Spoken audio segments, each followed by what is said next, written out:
Ciencia, innovación, tecnología. UJAT Conciencia. UJAT Conciencia. UJAT Conciencia. El espacio de divulgación a través de las voces de sus protagonistas. Iniciamos.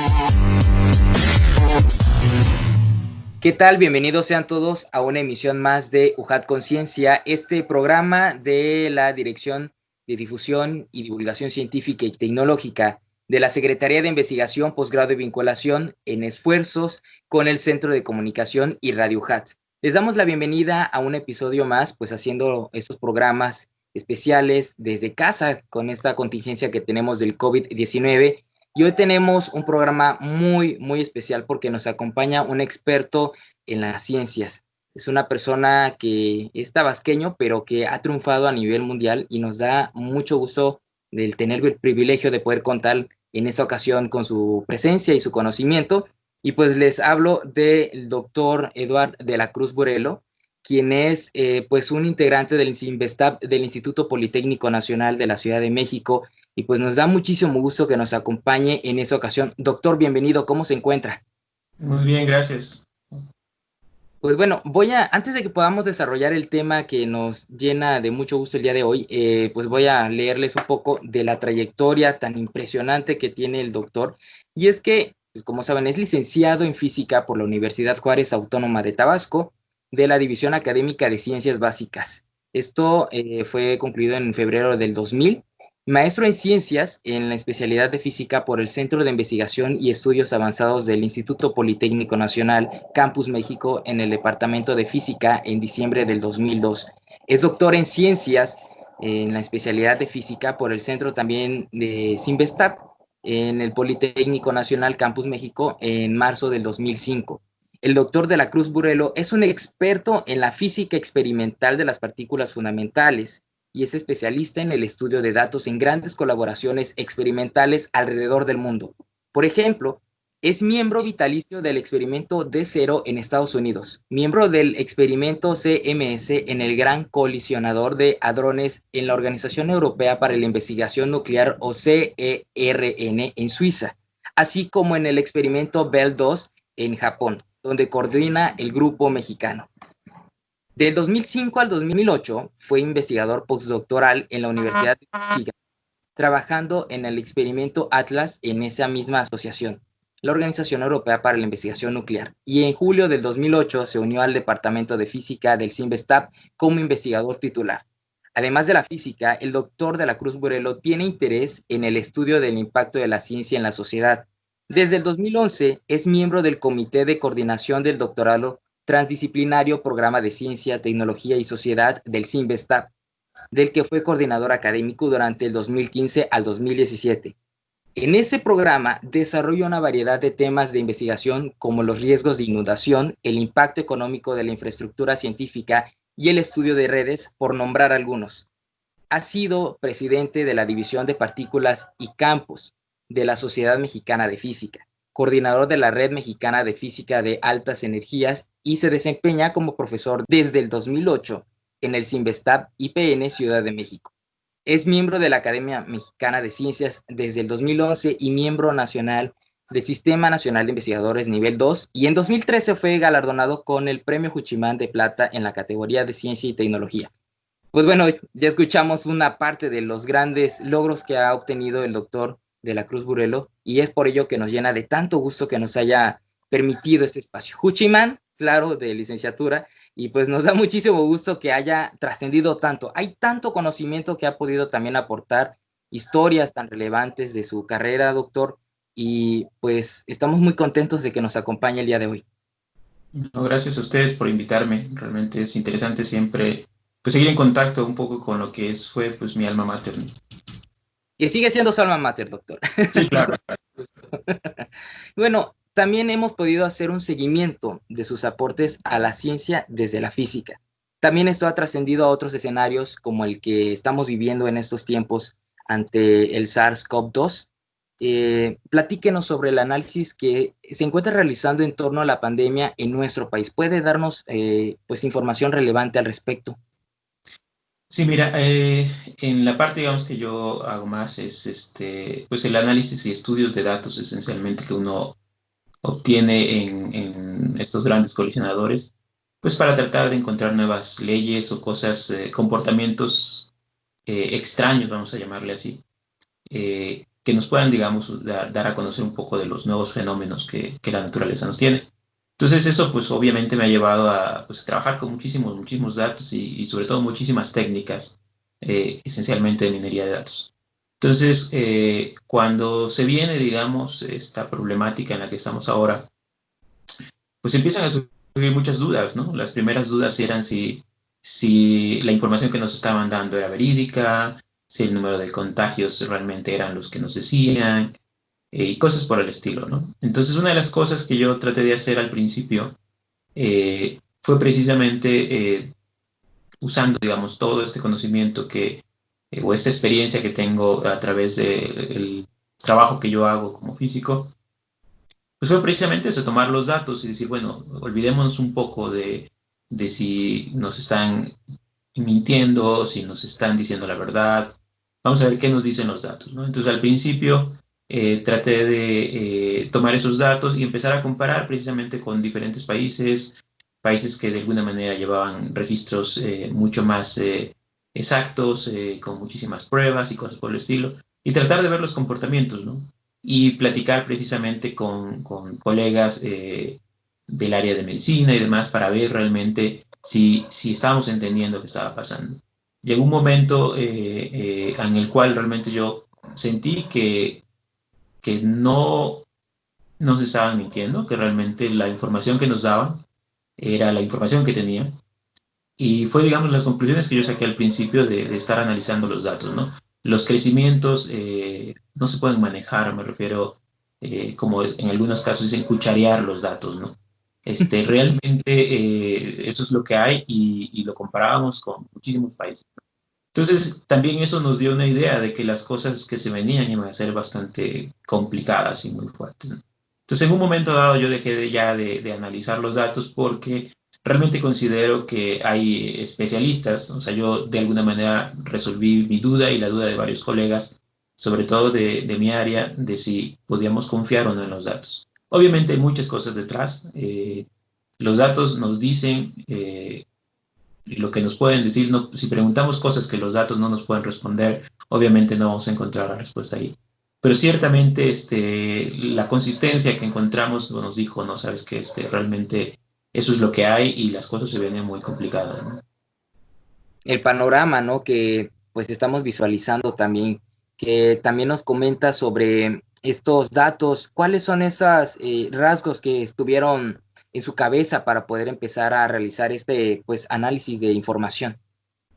Sí, mira, una de las principales cosas es, independientemente de diferentes rasgos que uno puede esperar por los diferentes países, enfermedades y demás, al principio los crecimientos exponenciales son bastante pronunciados, el cambio día con día, el número de contagios reportados y demás, desafortunadamente el número de decesos, todo este tipo de información lleva un comportamiento más o menos estable en la mayoría de los países, con diferentes, vamos a decir, con pequeños cambios dependiendo de la población, pero en general ese tipo de cosas de cambios que se dan se pueden comparar con los diferentes países. O sea, sería muy raro que, digamos, que esta enfermedad o este virus nos atacara, nos tratara de manera diferente, ¿no? Sobre todo de manera preferencial, ¿no?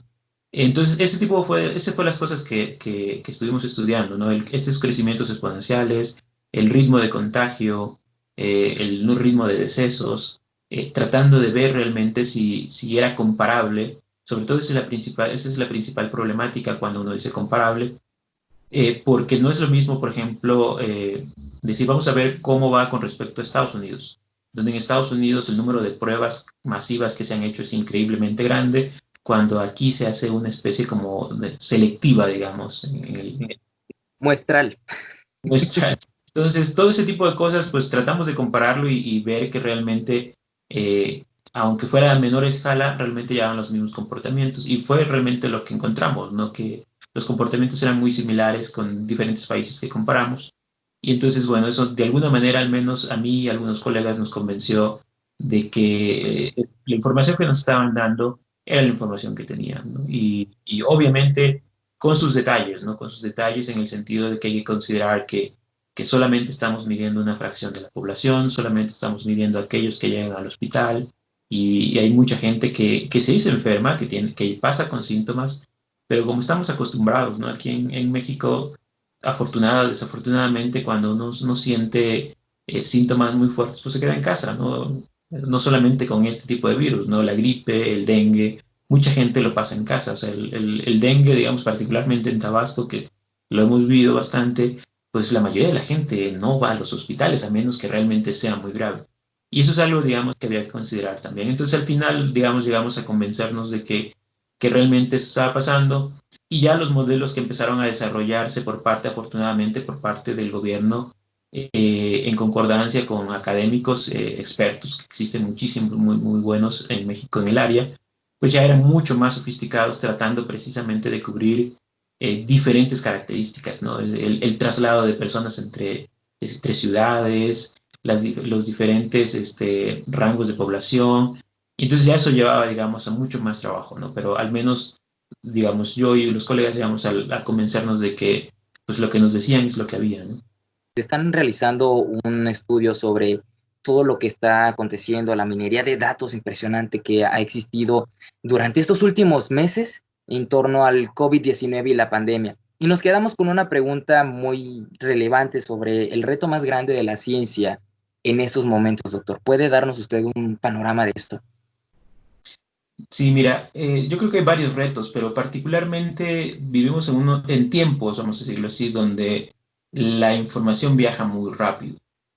Eso es afortunado en muchos casos, porque increíblemente estamos hablando que en un espacio de medio año quizás, o incluso menos, el conocimiento que se ha generado sobre este virus, sobre un parte de su tratamiento, la búsqueda de vacunas y demás, realmente es increíblemente rápido, es una gran cantidad de información. Y yo creo que el principal reto que yo veo ahí es justamente eh, cómo filtrar esa información, cómo seleccionar la información más relevante y justamente ponerla en práctica. La cantidad de, vamos a llamarle así, de estudios científicos que se han hecho y publicaciones científicas que se han hecho al respecto es enorme. Si yo me pusiera a leer, o cualquier colega se pusiera a leer este tipo de publicaciones, no acabo, simplemente no acabo. Me puedo pasar un año leyendo y no voy a acabar, a pesar de que yo lea uno por año, ¿no?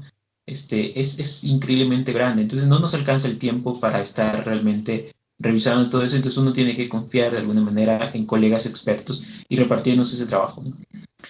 Y llevar esa información, transformarla a acciones, a políticas públicas, yo creo que es el principal reto. O sea, realmente el poder transformar todo eso todo ese conocimiento que se ha generado, a llevarlo, digamos, a que se establezcan ciertas medidas, es justamente lo más complicado. Eh, no solo en México, yo creo que en cualquier país, ¿no? Es claro, y se habla mucho de países que han tomado diferentes medidas, la mayoría, yo diría, de ellos basados en evidencia científica. Sin embargo, es un grupo de trabajo realmente muy complicado detrás, y al final de cuentas, la ciencia, como cualquier otra actividad humana, pues es también una actividad social. Eh, es una comunidad, ¿no? Y entonces algunos podrán estar de acuerdo con los resultados científicos y de manera científica tratan de apoyarlos, y algunos no. Algunos de manera científica tratan de mostrar que a lo mejor faltó estudiar algo más y que las conclusiones no están del todo correctas, pero la ciencia así es, uno va avanzando en función de conocer y conocer más detalles de lo que está estudiando. Pero pues estamos hablando de que tenemos esa necesidad de establecer mecanismos para protegernos con respecto a este virus, y por otro lado, pues la cantidad de conocimiento que se va generando es muchísimo. Entonces, para mí el reto más importante es eso, es cómo realmente como comunidad científica transformar o llevar o dar la oportunidad de tomar este conocimiento y volverlo a acciones que realmente protejan pues a la población, ¿no?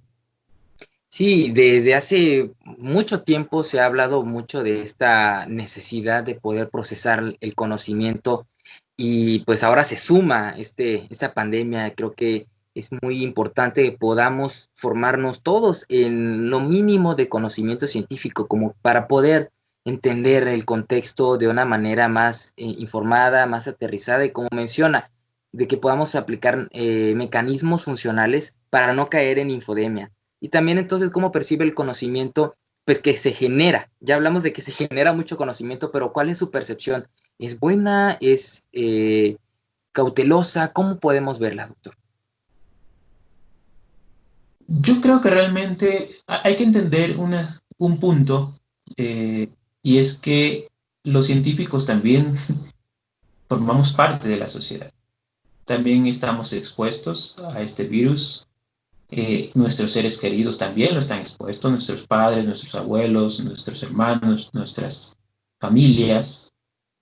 Y entonces, ciertamente la mayoría del conocimiento que se genera trata de ser muy responsable. Al menos yo diría que en su gran mayoría, ¿no? La gran mayoría de las personas que nos dedicamos a la ciencia y que tratan de contribuir a este tipo de problemática proporcionando nuevo conocimiento, realmente tratan de ser lo más serios posibles y lo más cautelosos posibles, porque también están del lado que puede ser afectado. O sea, no es que estemos tratando de resolver un problema donde nosotros estamos fuera. Nosotros estamos inmersos, digamos, en esa población que puede ser afectada. Entonces, realmente yo creo que ha sido un trabajo muy responsable. Es para mí incluso increíble. La gente, por ejemplo, estamos hablando de China, los médicos, científicos que estuvieron, digamos, en el nacimiento de esta pandemia, han proporcionado una gran cantidad de información, o sea, algo que yo creo nunca habíamos visto, ¿no? Precisamente no solamente con la idea de ayudar, sino realmente de que otros ayuden, tratando de entender todo lo que sucedió y retroalimenten, digamos, con eso, ¿no? Y para eso hay que dejar que toda la información esté disponible, ¿no? Y además que pueda ser criticada y que pueda ser estudiada por otros. Entonces yo realmente veo que el trabajo ha sido muy, muy responsable por muchos, cada quien, digamos, en su ámbito de trabajo ha tratado de buscar soluciones, si puede trabajar, digamos, en soluciones directas o en acciones que puedan ayudar a sobrellevar, digamos, este tipo de problemáticas como es una pandemia, ¿no? Porque estamos hablando, hay gente, digamos, a mí me sorprende, por ejemplo, la gente que se dedica al área de ciencias sociales, sobre todo la parte de educación, tratando de buscar nuevos mecanismos para sobrellevar, por ejemplo, la enseñanza en línea. La gente, digamos, la gente del área de ciencias de la computación, tratando de desarrollar nuevos mecanismos que permitan mayor interacción a través de Internet y demás. O sea, realmente no es que uno pueda pensar que ellos están o cosas directamente para el virus, pero sí están buscando mecanismos y están proporcionando, digamos, su conocimiento para resolver todas las problemáticas que se asocian a cualquier enfermedad en general, ¿no? Entonces, para mí creo que desde el punto de vista general de la comunidad científica ha habido una respuesta increíble, ¿no? Desde la persona que uno puede ir a YouTube y ver infinidad de videos de personas enseñando cálculo integral, derivadas, álgebra, geometría, porque saben que muchos de esos estudiantes que suspendieron sus cursos, pues necesitan una cierta guía, y esa es la guía que ellos están dando, proporcionando su conocimiento y demás. Entonces yo creo que realmente todo lo que sea, en general, digamos, no solamente los que están en la primera línea tratando de generar este conocimiento para resolver la problemática desde el punto de vista del virus, en general la comunidad científica ha respondido bastante bien y todos tratando de colaborar de la mejor manera y de una manera yo creo que bastante seria, ¿no? Claro, también entonces es importante resaltar que la ciencia se ha podido sumar a la problemática, entonces adaptando sus mecanismos, ¿no? Hacia áreas y hacia espacios que pues quizá no estaban tan reforzados, pero que ahora son fundamentales y que permiten que exista una apropiación científica de la sociedad más informada, más entera, más completa, ¿no? Sí, realmente una de las cosas, digamos, que aprendimos, y yo creo que ojalá y aprendamos eso como sociedad, es que a pesar de que hablábamos de vivir en una nueva sociedad de conocimiento o de tecnología, donde pues el acceso a internet, los teléfonos celulares, al acceso, digamos, a la información de manera rápida, nos dimos cuenta que realmente todavía hay muchos rezagos. No todos pueden contar, digamos, con el beneficio de poder tomar una videoclase o de participar en alguna conferencia o escuchar incluso, incluso a nivel de televisión. Yo creo que nos dimos cuenta que es algo necesario. O sea, yo creo que esto es algo que vimos, que es algo necesario, pero que necesitamos trabajar mucho en eso, ¿no? Y desde todos los ámbitos, ¿no? No estoy hablando nada más de poder tener una antena para poder tener acceso a Internet, sino realmente el aprovechar todo lo que tenemos, ¿no? La cantidad de infraestructura que tenemos hace que la cantidad de datos que podemos proporcionarnos o intercambiar en Internet pues esté restringida, al final lo que le llaman el ancho de banda, por ejemplo. Entonces mucha gente se ha ingeniado para, por ejemplo, crear nuevos mecanismos que usen menos ancho de banda y entonces podemos compartir más, ¿no? Entonces yo creo que todo el mundo ha estado de manera intensa tratando de contribuir. Y sobre todo también algo que parece muy interesante es que incluso las personas, yo recibía particularmente cuando puse una gráfica en Facebook sobre precisamente el comportamiento que esperábamos y yo advirtiendo que había que tener un poco de cuidado porque pues se venían tiempos difíciles, recibí muchos correos, sobre todo de personas jóvenes, estoy hablando de chicos de secundaria, de preparatoria, preguntándome, ¿no? Diciéndome, oiga, pero ¿qué significa, ¿no? Que esta curva crezca, qué significa que la proporción de un día para otro sea tanto y cosas por el estilo, ¿no? Entonces te das cuenta que esos mismos jóvenes que están ávidos de entender qué está pasando y de ver cómo realmente eso los puede afectar. Y entonces mucha gente contribuyó, digo, uno veía en el internet pequeños videos de gente poniendo estas estas fichas de dominó y tumbando una para que una le pegara a las otras, tratando de mostrar este efecto, de hecho, efecto dominó, que pasaba cuando uno podía contagiar a muchos más y cómo realmente si quitabas una pequeña ficha de dominó, terminabas, digamos, este efecto de que fueran tomando todos los demás y a eso le llamaban el distanciamiento social. Entonces todo el mundo desde diferentes perspectivas trataba, digamos, de contribuir y de realmente llevar ese conocimiento que parecía un poco abstracto eh, hacia la sociedad y que la sociedad entendiera, ¿no? Yo creo que todo el mundo entendía, todos hemos jugado con las barajas cuando hace castillitos o todos hemos jugado con los dominós cuando uno tira las fichas y entonces para ellos era fácil entender eso que parecía abstracto en ecuaciones, entender qué significaba, digamos, en la parte del día a día, ¿no? Entonces realmente eso fue un paso, un camino, digamos, que se intentó llevar y hacer, digamos, una apropiación social de la ciencia que me pareció bastante interesante realmente. Todo el público a nivel mundial de poder, desde su perspectiva, transmitir el conocimiento científico que generan organizaciones mundiales como la Organización Mundial de la Salud, la OPS, la ONU, entre otras más, que intentan minorizar pues todos los ámbitos que se relacionan en torno al COVID-19, desde youtubers, los que utilizan TikTok, los jóvenes que están apropiándose del conocimiento científico, y nos lleva a pensar también sobre la manera en que los mexicanos hemos llevado esta contingencia. Doctor, háblenos de su perspectiva en torno a esta duda que también nos surge. Sí, mira, ha sido, yo creo que un poco complicado. Es una cuestión de, al final de cuentas hay que considerar que México es un país muy diverso. Y tanto desde el punto de vista económico, social, como cultural. Entonces hay personas que de alguna manera tomaron esto desde el principio con las mejores reservas. Otras, digamos, que desafortunadamente no podían pues seguir todas las recomendaciones, como quedarte en tu casa y demás, y que tenían que salir a trabajar y demás, pero también lo hacían con las mejores reservas, con los cuidados posibles.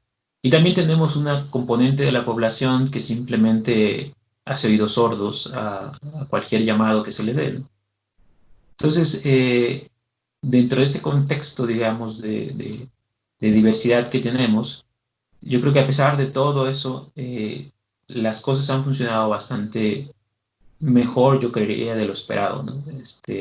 Realmente es una situación muy complicada. Para muchos, digo yo, particularmente me he tocado estar trabajando desde casa desde el 17, creo, 16, 17 de marzo. Eh, entonces ya vamos para 3 meses casi en una semana. Eh, y entonces es complicado porque pues eso involucra muchas cosas, ¿no? Desde la parte de la salud física, la salud emocional, el poder, digamos, han pasado varios cumpleaños de gente muy apreciada que no hemos podido celebrar. eh, Hay muchas cosas alrededor. Pero sin embargo también, digamos, me toca ver al vecino que es taxista salir todos los días porque tiene que seguir trabajando para poder tener recursos, ¿no? Entonces, al final de cuentas, yo creo que si uno piensa en toda esa diversidad y la gran cantidad de gente, particularmente a mí que me ha tocado ver en Tabasco de joven, la gran cantidad de gente con esas necesidades realmente que no les permiten permanecer en su casa, yo creo que ha salido bastante bien, realmente. Uno ve los comportamientos. Realmente yo pensé, una de las cosas que yo observé al principio, cuando empezamos a estudiar un poco el comportamiento que podía tener esta pandemia, yo realmente pensé que se iba a rebasar la capacidad hospitalaria, por ejemplo. Y la única manera de no rebasarla era precisamente, ahora sí que extender el tiempo de esta pandemia, pero reduciendo el número de contagios diarios, ¿no?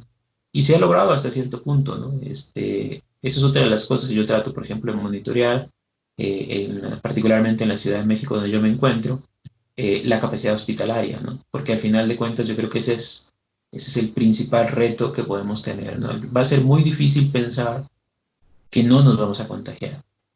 Va a haber una buena parte de la población que no, pero todos estamos expuestos, entonces la probabilidad de que nos contagiemos es grande.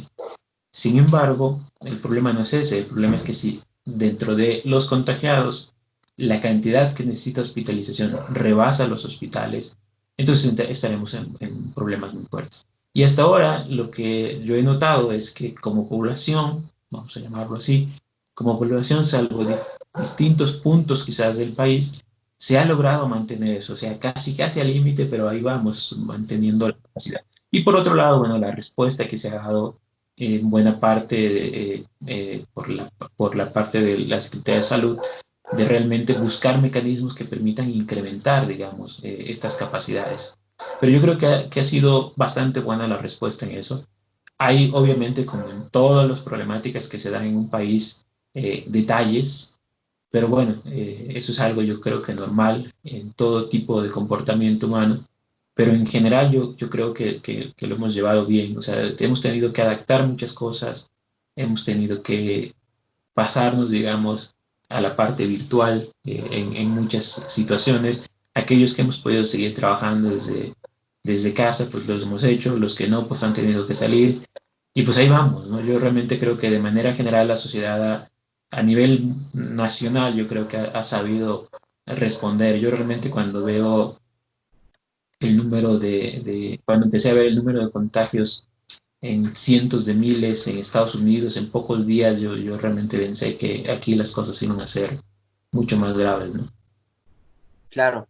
Y también esa parte de que hemos podido irnos despojando, pues, de hasta el mismo consumo, ¿no? Hemos adoptado nuevas formas de comportamiento que no imaginábamos. Y como usted dice, esta parte de ser autodidactas, utilizando las tecnologías para poder seguir llevando, pues, las actividades que se puedan llevar, ¿no? Y esto también, pues, lo hemos podido apreciar, un conocimiento forzado, pero, pues, de una u otra forma nos ha ido formando y dando más fuerza como mexicanos. ¿Cómo podemos acercar, doctor, entonces también a estos estratos sociales, a estas poblaciones, nuestros grupos, al conocimiento científico, a la ciencia? Porque pues sigue siendo un reto muy grande el que muchas personas no consideran pues a ciencia cierta el conocimiento científico como real, ¿no? Tienen todavía sus dudas en cuanto a esa parte. ¿Cómo podemos acercarlos, doctor? Yo creo que el principal reto es hacerlos partícipes de. muchas veces tratamos de dar las cosas por sentadas y entender que las personas que han tenido esta problemática o de realmente no poder, digamos, contar con recursos que le permitan tener una calidad de vida alta o al menos una buena calidad de vida, pues realmente ellos han enfrentado muchas problemáticas que los hacen desconfiar de manera natural de cualquier cosa, no solamente de la ciencia. O sea, eso es algo que hay que entender. O sea, la desconfianza no es hacia la ciencia, es hacia todo realmente lo que los rodea. Y en ese sentido, lo primero que tenemos que hacer es precisamente partícipes de ello para que ellos puedan entender.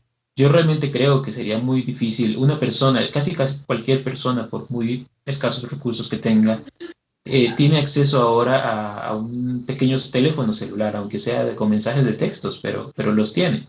Eso es ciencia. Sí.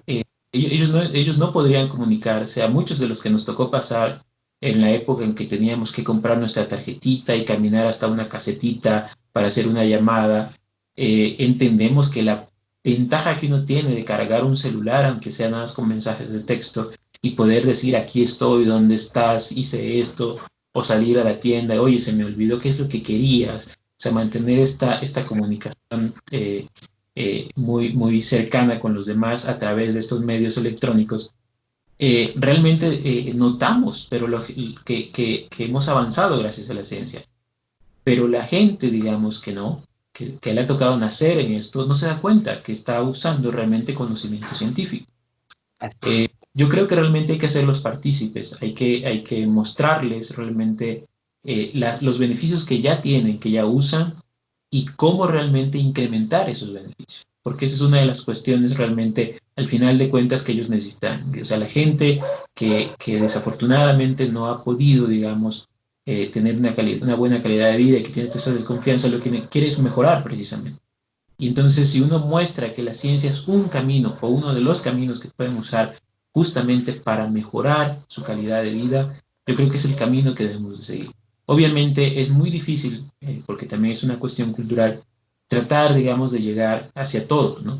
Sí. Una de las características, digo, hay grupos sociales muy cerrados, de manera natural, porque han sido menospreciados, porque han sido maltratados y demás. Entonces, que alguien de fuera llegue y les diga, yo les voy a enseñar, eso no funciona. Entonces, realmente el camino que ha funcionado, creo yo, más es justamente cuando un miembro de ese grupo social alcanza la posibilidad de estudiar y prepararse en un área científica.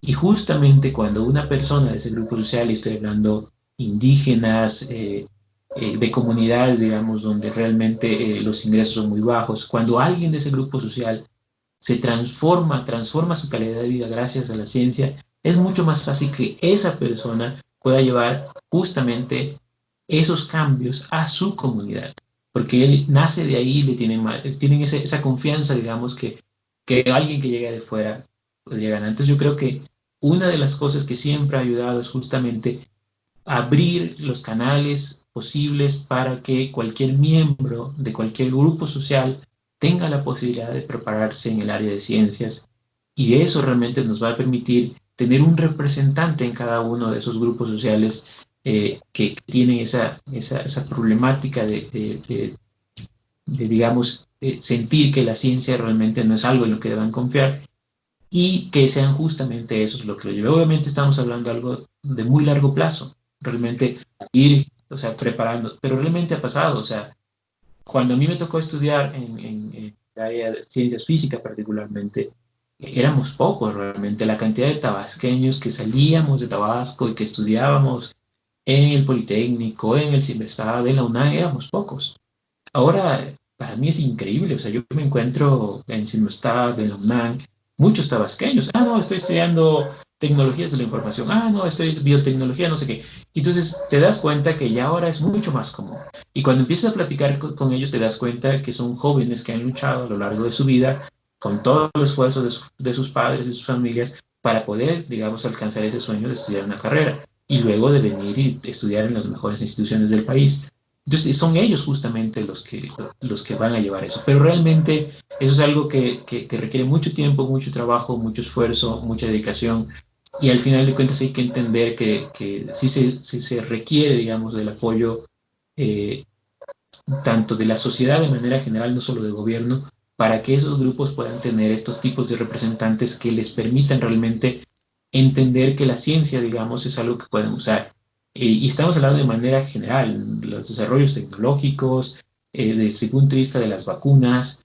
Era increíble cuando las comunidades, sobre todo las más alejadas de las capitales de los estados, tenían una confianza increíble en sus maestros de la escuela y en sus médicos. O sea, el médico, el maestro eran la regla. Y ahora es muy difícil. Ahora realmente vemos que le falta mucho el respeto a los médicos, no le tienen confianza y cosas por el estilo. Entonces, algo ha cambiado. Entonces tenemos que buscar eso, digamos, no es que sean la referencia, pero sí que muestren realmente que la ciencia puede apoyarlos y ayudarlos en reglas tan simples en cómo prevenir contagios y demás, ¿no? Doctor, entonces también si nos puede dar el panorama de las secuelas, tanto positivas como negativas, por llamarlo así, que nos dejará el COVID en el ámbito científico. Sí, mira, yo creo, desde el punto de vista negativo, pensando en la ciencia, particularmente la ciencia, es claro que los efectos económicos para todos en el país van a ser muy fuertes. Y eso ha llevado justamente a recortes en presupuestos, pero no solo eso, o sea, realmente incluso en la estructura, esta, digamos, cuarentena en la que tuvimos que sumergirnos muchísimos, pues llevó precisamente a que muchas investigaciones se tuvieran que detener, la gente, digamos, la que tiene que estar en los laboratorios, obviamente perdió muestras que tardaban años desarrollando. Entonces hay una serie de pérdidas desde el punto de vista científico que tomarán realmente mucho tiempo en recuperarse. O sea, no es, el trabajo científico es algo que no es algo que puedes dejar de un lado y luego regresas, es algo que se trabaja día a día, particularmente la gente que hace investigación en los laboratorios, pues tiene que mantener, desde el punto de vista de sus reactivos y de estudios que están realizando, todo con el día a día, con sus crecimientos celulares y demás.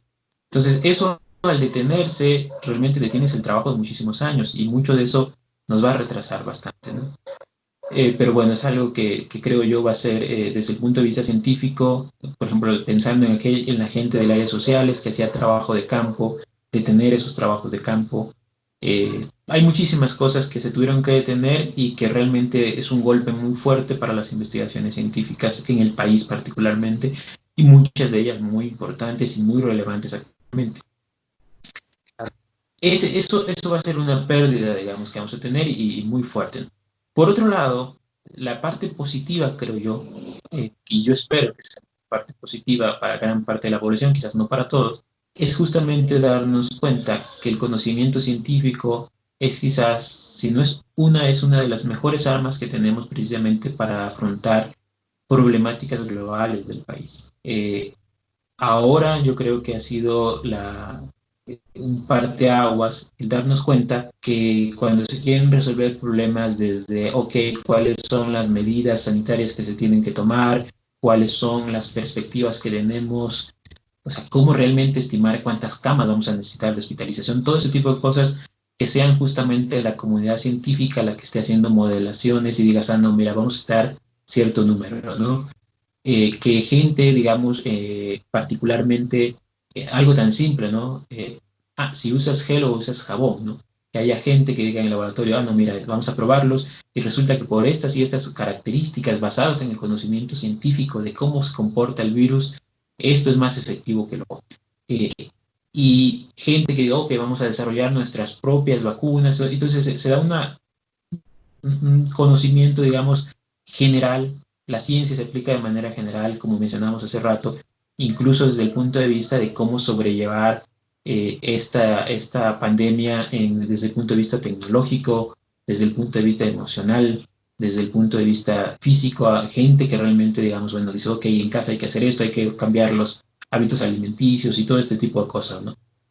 Entonces te das cuenta que es justamente una gran cantidad de conocimiento científico de la mayoría de todos los diferentes ámbitos los que nos han llevado a entender cómo podemos cuidarnos y cómo podemos pasar de la mejor manera esta problemática. Pero tú podrías cambiar esa problemática por muchas otras problemáticas que tenemos en el país o que podemos enfrentar en un futuro. Y realmente yo creo que esa podría ser la parte positiva, ¿no? El que la sociedad pueda darse cuenta que la ciencia, como tú decías hace rato, es de todos y que realmente podemos usarla para nuestro beneficio, no solamente personal, sino en la comunidad, en la sociedad y en el país, ¿no? Yo espero que esa sea una de las cosas que aprendamos a través, digamos, de lo que estamos pasando, para que precisamente podamos, digamos, explotar todo ese trabajo que se ha hecho por muchísimos años en preparando nuevas gentes, nuevos talentos en diferentes áreas, ¿no? Que pueden ser aplicables en un país tan grande y diverso como es México, ¿no? Sí, claro, doctor. ¿Cree que la sociedad cambió? Es muy difícil pensar, o sea, los cambios en una sociedad son cambios muy lentos. No nos damos cuenta hasta años después. Yo creo que, yo sí creo que va a haber cambios. Estoy casi seguro que, sobre todo, las personas que nos ha tocado pasar esto, los jóvenes sobre todo, como todas las experiencias que se dan en la vida, llevan realmente a cambiar. Esto es una global de todo, no solamente de todo el país, realmente a nivel mundial. Yo realmente creo que sí nos va a llevar a ciertos cambios, a mejores cuidados, creo yo. Yo realmente espero a valorar realmente lo que significa el acceso a los servicios de salud y no solamente eso, ¿no? La infraestructura, el poder contar con infraestructura, el poder contar, digamos, con acceso a diferentes medios, el no estar, no solamente tener una vía, digamos, de comunicación, sino tener varias en cuestiones tanto de trabajo como de educación. Ahora realmente es increíble. Muchos de los que lograron quedarse en casa se volcaron a estos servicios de entregas rápidas, que antes era impensable. Todos queríamos ir a la tienda y traer nuestras propias cosas, ¿no? No confiábamos en que alguien me va a traer lo que yo quiera. Y ahora no, ahora ya se ha ido. O sea, la gente, créame, después de que pasemos la pandemia va a seguir usándolos. Porque Sí. decía, bueno, o sea, entonces sí va a haber un cambio, pero los cambios yo creo que más notables se van a dar en un tiempo un poco más largo, ¿no? El prepararnos, digamos, como sociedad para enfrentar otros retos, ¿no? Sí, los cambios culturales, sociales, son diferentes a, pues, a fenómenos naturales que son drásticos, ¿no? Son como que necesitan 5 o 10 años para poder gestarse y además, pues, los estudiosos del ámbito social, pues sabemos que requieren de cierto tiempo para poder hacer estimaciones más precisas, ¿no? Es diferente a un estudio de laboratorio, de poder determinar hacer una combinación de átomos, toda esta parte también. Yo realmente espero que haya cambios, algunos cambios sí notables, muy rápidos, como cuando estamos hablando después del 85, en el gran terremoto en la Ciudad de México. Los cambios, por ejemplo, de las reglas para construir fueron inmediatos. Entonces, ese tipo de reglamentación que pueda llevar justamente a mejorar nuestra capacidad de reacción, yo espero que eso sí sean rápidos. O sea, que realmente esas reglamentaciones que permitan asegurarnos acceso a los sistemas de salud, acceso a medicamentos, un acceso mínimo, así como tenemos acceso mínimo al agua, acceso mínimo a internet, a telecomunicaciones y demás. Yo espero que sí se den, yo espero que eso sí se den de manera rápida, pero ya como cultura, como sociedad, yo creo que eso sí van a haber otros cambios que van a tomar un poco más tiempo, ¿no? Doctor, algo que quiera mencionar, ya estamos por finalizar esta excelente entrevista, algo más que quiera aportar, algún consejo a las personas y bueno, también después nos platica en qué está trabajando y qué viene para su carrera. Sí, mira, yo lo único que podría decir es que, digo, aunque parece disco rayado, ¿no? Aquellos que puedan realmente desarrollar sus actividades desde casa, pues que lo hagan desde casa. Realmente no, uno tiene que pensar, y al menos yo como cabeza de familia lo pienso, el problema no es si me enfermo, el problema no es lo que yo voy a pasar, el problema es lo que van a pasar los que no están enfermos pero que dependen de mí.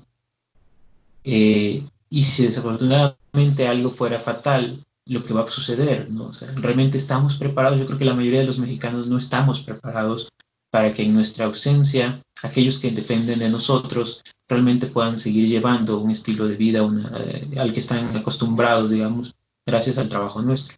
Entonces realmente hay que seguir respetando las reglas, tratando de cuidarnos, no solo por nosotros, sino por todos los demás y particularmente por los que dependen de nosotros. Y aquellos que tienen que salir, porque hay que entender que hay gente que tiene que salir, que necesita, digamos, desarrollar alguna actividad económica para poder sobrevivir, pues también tratar, por un lado, respetarlos, porque así sucede, si ellos tienen que hacerlo, pero que ellos también guarden realmente las reglas mínimas precisamente para cuidarse también y cuidarnos a todos, ¿no? Y tratar, digamos, de sobrellevar esto precisamente para que no se alargue más y para que de alguna manera no solo nosotros, sino aquellos que nos están viendo, los jóvenes, los chicos, los niños, entiendan que esto es algo no es que sea natural, pero que se puede enfrentar y se puede sobrellevar. A veces no nos damos cuenta que los niños y los jóvenes nos están viendo, cómo reaccionamos, cómo nos comportamos y realmente que ellos están aprendiendo de nosotros a la manera de reaccionar a este tipo de problemáticas, ¿no? Y en cuanto a lo que yo me dedico, yo particularmente ahora, digo, fue algo que a nivel mundial nos afectó. Yo sigo participando en el estudio, digamos, en ciencia básica, en el estudio de la naturaleza, nuevos fenómenos y demás. Y en estos momentos realmente estamos tratando afortunadamente, de sobrellevar las cosas, porque somos personas trabajando en colaboraciones muy grandes, que dependen de muchísimos países. Yo ahorita particularmente trabajo en un experimento en Japón que se conoce como BEL2, BEL de belleza, digamos, en inglés, que donde participamos alrededor de 30 y tantos países, entre ellos, digamos, México, y alrededor de 800 personas, diferentes instituciones de todos estos países, y a todos los países nos ha tocado, digamos, vivir esto en diferentes etapas, ¿no?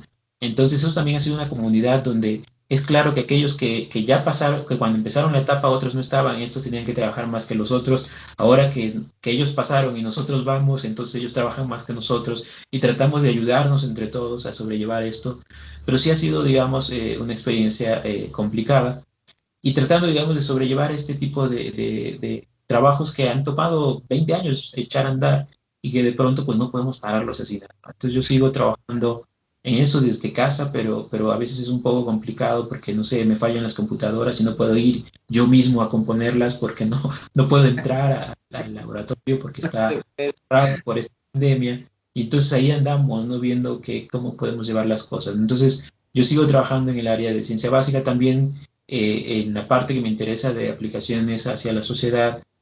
Seguimos realmente tratando de estudiar, ¿no?, qué fenómenos que pueden darse. Particularmente tú mencionabas lo de la infraestructura científica. Es un trabajo que está haciendo una doctorante conmigo en el cual tratamos de entender o convencer un poco que es una inversión, que la ciencia es una inversión, no es un gasto. Y entonces mostrar con cuestiones económicas, científicas, que eso es una inversión, que al final va a rendir más frutos económicos que los que uno les pone, ¿no?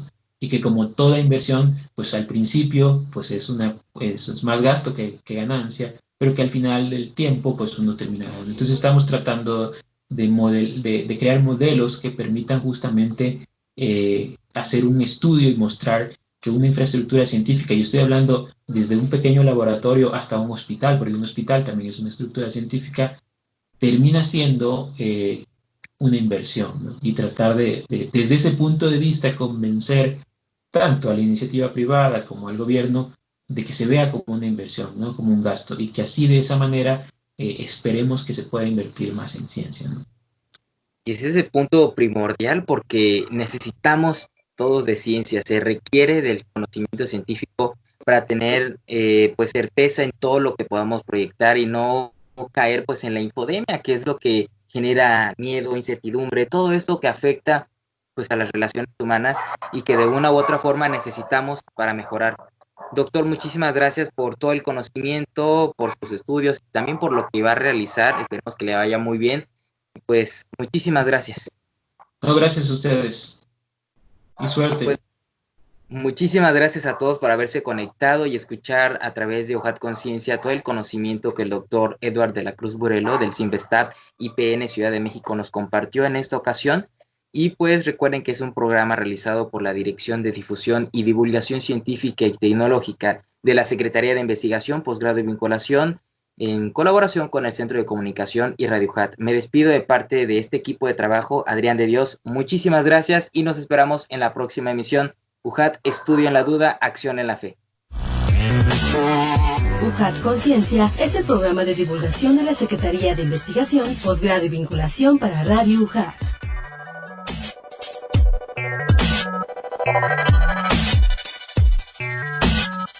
Sé parte de la solución. Quédate en casa. Estudio en la duda, acción en la fe.